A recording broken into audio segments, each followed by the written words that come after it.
I don't want to go up much into too much of a rant over this thing, but yo, the thing that I'm trying to say here is that it's time for you, Caitlin, to start acting and looking like a number 1 overall draft pick. I don't know how long your fan base is gonna stick with you through this thing, because they running out of excuses for you. They're running out of excuses.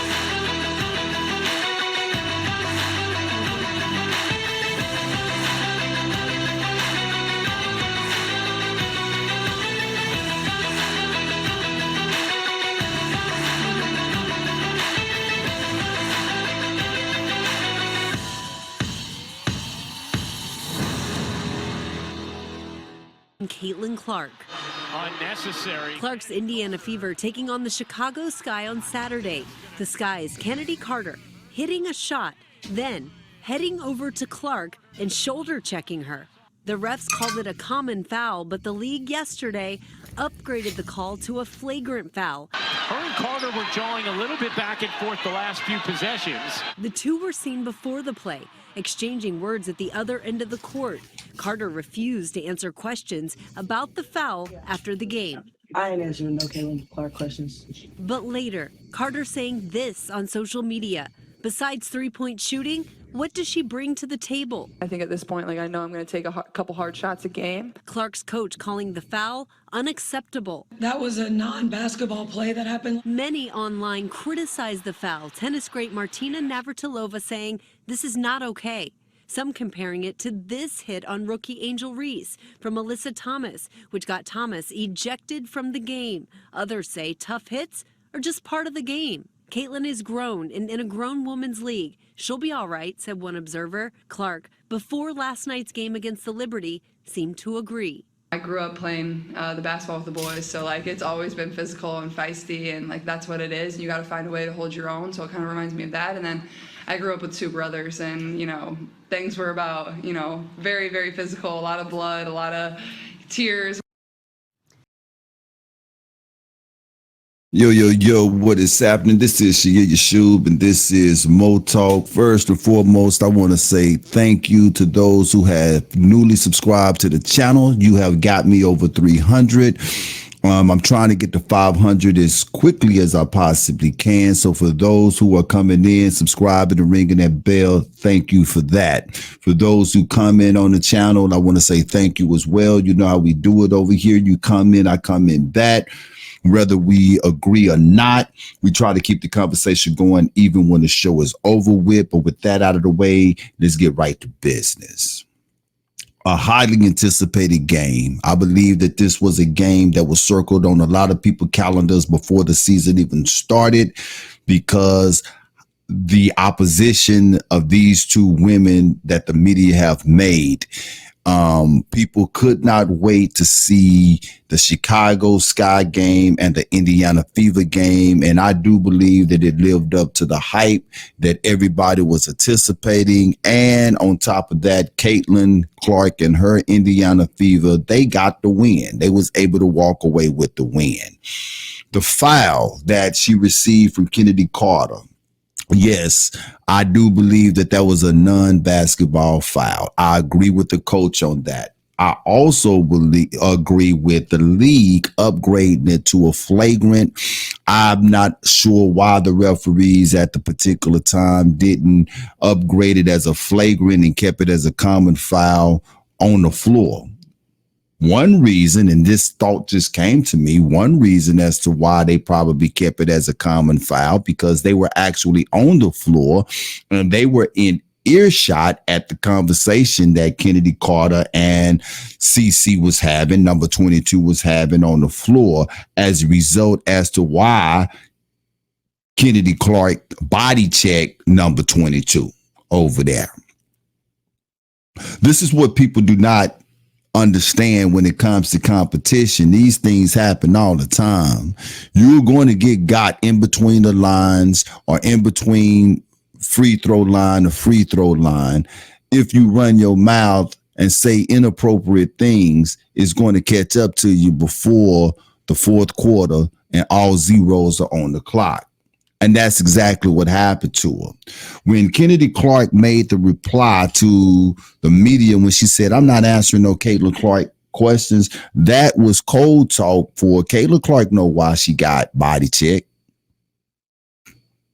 Y'all making it seem like I just went out there willy-nilly and just body checked this chick for no reason at all. Nah, that's signs of a crazy people. I'm not crazy. Now, for those who compare that foul to what Alyssa Thompson did to Angel Reese, you're wrong. The difference between these two fouls is that was a reaction to two young ladies getting into it in the game, still competition. But Alyssa Thompson, she is a little thrown off. She's a little thrown off. Listen do things, man, that is crazy. If I'm not mistaken, I believe that she leads the league in flagrant fouls. She's a little thrown off, but she was also frustrated with Angel Reese and the body of work that Angel was giving her throughout that game. She couldn't believe that this rookie was coming in here grabbing all of these boards like this. And when you look at that throat slam, that DDT, Angel was on her way to grabbing another rebound. But the difference between number 22 and Angel Reese is this: the responses. The responses. Before I get to the responses, I want to show you Alyssa Thomas foul, and then we're going to get to some responses from CC and Angel Reese. Check it out. She's trying to come in. Oh, my goodness. She had her hand around Angel Reese's neck. And Angel popped her head on the way down. I'm going to tell you something, though, Jason. Angel Reese is a Baltimore, Maryland native. She's had some of this stuff happen before. She's going to be fine. She's tough. She'll be able to overcome this. And Alyssa Thomas, a veteran, is trying to send the rookie a message. Yep. And it was a message that was received. Angel Reese understood the assignment. I think number 22 is still trying to figure it out.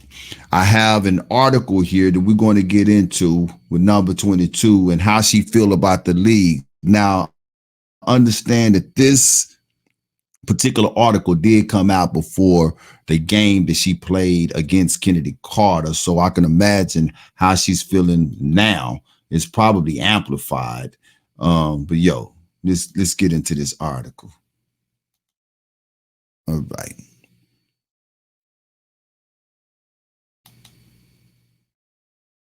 Caitlin Clark says opponents get away with things against her. I feel like I'm getting hammered, she says.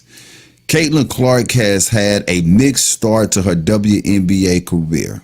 The number 1 overall pick is on pace to become the first rookie to ever average at least 15 points, 5 rebounds, 5 assists.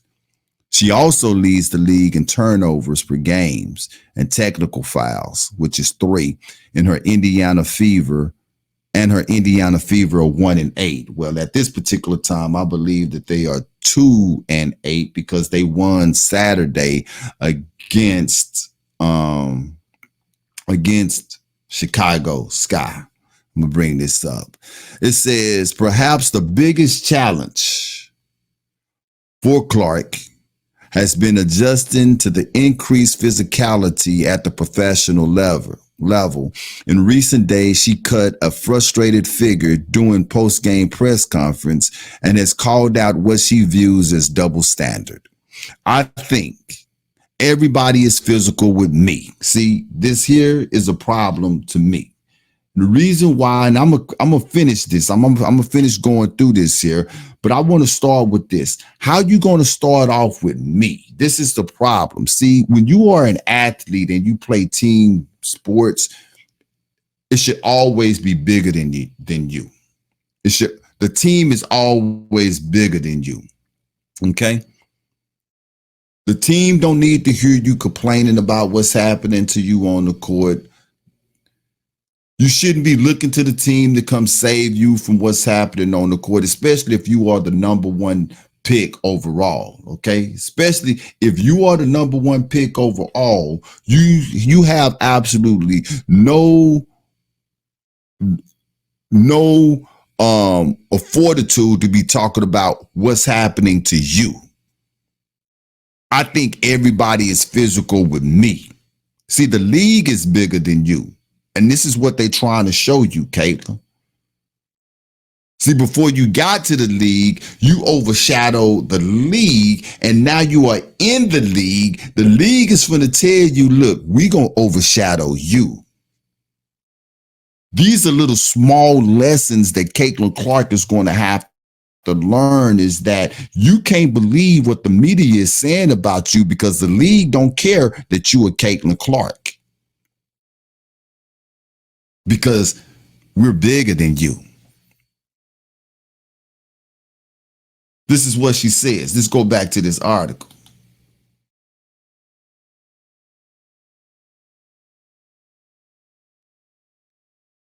Man, I'm having problems. I am having problems. I'm just going to read it, people. I'm having problems with it and been having problems. She says, I think everybody is physical with me. They get away with things that probably other people don't get away with. After the teams lost to the Los Angeles Sparks on Tuesday, it's tough, but that's just the fact of the matter. This is a very physical game. Yes, it is. And you're going to get pressure. This is professional basketball, and it is what it is, honestly. Well, if that's how you truly feel, you never would have started off that statement with, I think everybody is physical with me. If you truly believe that this is professional basketball, that's all you would have said. Just like Angel Reese, when she came to the podium after getting DDT'd on the court, this is what she had to say. They don't give a damn if I'm a rookie. I mean, I want them to come at me every day. I want them to come at everybody. I mean, they're not supposed to be nice to me. I hope y'all know that. They're not supposed to be nice to me or lay down because I'm Angel Reese or because I'm a rookie. Like, thank you, AT, for sending a message to me because I got back up and I kept going and kept pushing. Like, me and AT have been cool since we were at Maryland, so I know it's not no hard feelings, and I appreciate her for going at me every day. See, when you take L's come in twos. There are losses and there are also lessons. And Angel got both of them at that particular time. She got a loss because she was undeservingly DDT'd to the floor by the throat. This was probably one of the hardest fouls that I had ever seen. It's up there. I know it's a top 5 hard foul for me. And I've seen some hard fouls. I've been watching basketball since the late 80s and early 90s. Back when you darn near had to draw blood to get a foul. When if you was a little guy and you was going to the cup, you better make well sure that you know exactly what it is that you're doing. But the response that Angel gave was 100. Look, I'm not expecting them to be nice to me. See, that's the difference. I'm not expecting them to be nice to me. They don't give a damn if I'm a rookie or not. She learned her lesson. That is all the way different from, I think everybody is physical with me. They get away with things that other people don't get away with. See? Angel understands that the league is bigger than she is, and she understands that if I got to play in this league, this is for real what comes with this here. See, I love what Caitlin said at the bottom of her statement. It's tough, but that's just the fact of the matter. This is a very physical game, and you're going to get pressure. This is professional basketball. It is what it is, honestly. See, I can rock with that, but what I can't rock with, I think everybody is physical with me. Now you look like you asking for somebody to come save you. Ain't nobody finna come save you, Caitlin. This ain't college.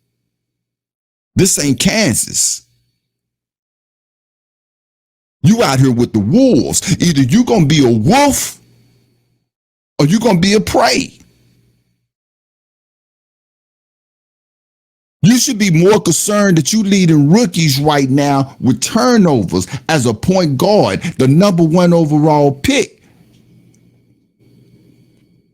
I think you need to be in the gym when the lights come off, and you need to be the one to turn them off and figuring out what it is that you're doing wrong that you leading the league in turnovers. Your greatness is not going to come from somebody saving you. Your greatness is not going to come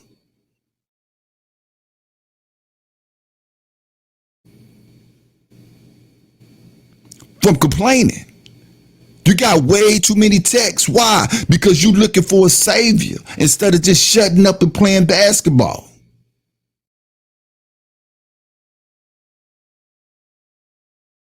And I told y'all from the beginning, and I'm glad that it just came back to me, but I told y'all that this was going to happen. I told y'all with all of the press that this young lady is getting, that you are sending this lady into a hostile environment amongst these women that is in the WNBA. And now she is beginning to feel the blunt of it. If you want to know if Caitlin Clark got a mark on her back, yes, she does. Does she deserve it? That's a loaded question. Because a part of me say that she don't deserve it because the media and her fan base put it on her back, but she haven't came out and did anything to try to shy away from it. This the same chick that'll come to a press conference and throw her whole team up under the bus talking about they not catching my passes. That's a private conversation. That's not a press conference conversation. And you wonder why her team don't come to her rescue. Aaliyah Boston saved her from getting whooped a couple of nights ago. One of the best things that her teammate could have done. She talked too much and she's not producing. Coach is under fire right now because she don't know what to do with her. The organization have drafted this girl, have brought her to my team, the number one pick overall.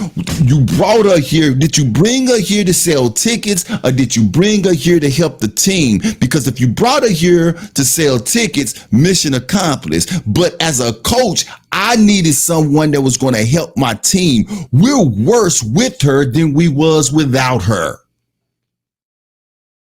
And you're not allowing me to coach her because when I try to coach her, people get the calling for my job.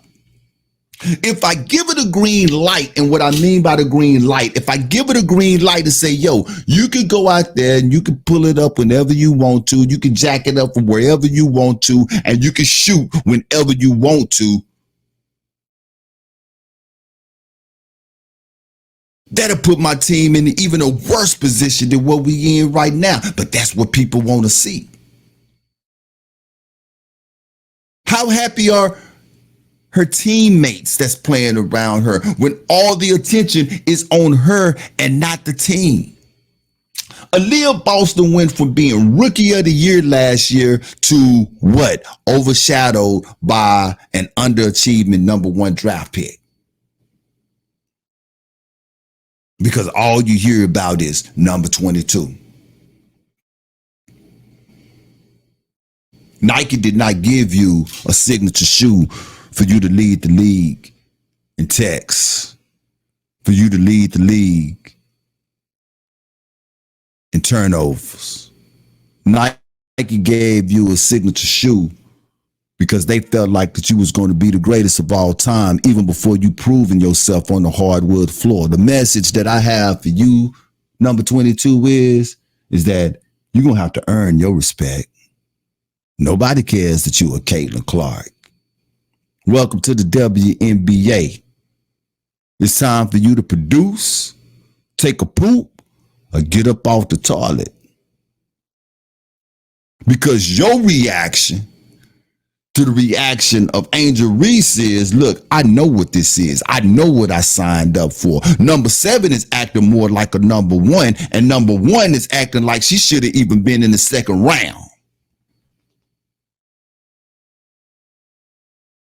Now I'm going to give my predictions here. And this is an overall career. I've already said that I believe that Angel is going to have a more successful overall career than Caitlin Clark. I've said that. But I'm going to throw another one out there. I believe that Angel is going to win the championship in the WNBA before Caitlin Clark. Yeah, I'm putting that out there. Whatever it is that she's receiving from those that are in the league, she's receiving because y'all put that mark on her back before she got to the league. I feel like I'm getting hammered. She added, following the team's defeat to Seattle Storm on Thursday, I appreciate the head coach Christie for getting the tech too. Clark can probably expect more the same Saturday afternoon when the Fever hosts Chicago Sky in the opener of the Commissioner's Cup competition. Right from the opening night, when the Connecticut Sun harassed Clark into a record-setting 10 turnovers in her first game. Teams have been following the same formula with the talented but skinny rookie. They are physical as possible with her and send multiple bodies her way at every opportunity because she can shoot from anywhere on the court. Multiple bodies are going to come to you. So you better learn how to find the open person out of them picks. Same chick that threw her team up under the bus talking about they not giving her pressure from the under and over defensive pressure that she's receiving. You a point guard. You're supposed to be able to read this, man. I don't want to go up much into too much of a rant over this thing, but yo, the thing that I'm trying to say here is that it's time for you, Caitlin, to start acting and looking like a number 1 overall draft pick. I don't know how long your fan base is gonna stick with you through this thing because they're running out of excuses for you. They're running out of excuses for you. And start putting your team above your individual accolades. This is Shia Yashub. Y'all talk to me. Let me know what y'all think about this thing, man. I know me, myself, personally, I'm getting tired of her complaining and whining. It's basketball. That's what it is. And whoever said the basketball was not a contact sport, they lied to you. Shia Yashub Judah. Y'all continue to subscribe to the channel. Y'all get at me.